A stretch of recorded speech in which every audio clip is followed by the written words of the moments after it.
Kailan ba dapat magsimula mag-workout? Ang sagot, hindi sa Monday, hindi next month, kundi ngayon. Hindi mo kailangan tumakbo agad. Walking is underrated pero sobrang powerful. Low impact siya, mas madaling isustain at mas mabait sa tuhod, likod at puso. Perfect siya kung gusto mo mag-build ng habit bago mag-level up.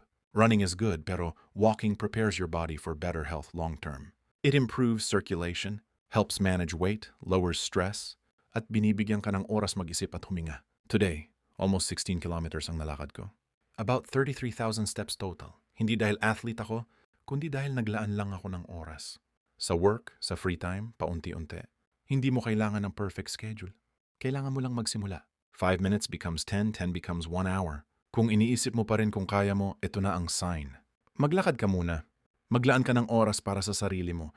Mas mahirap magsisi sa hindi mo sinimulan kaysa sa pagod sa paglalakad. Start now. Your future body will thank you.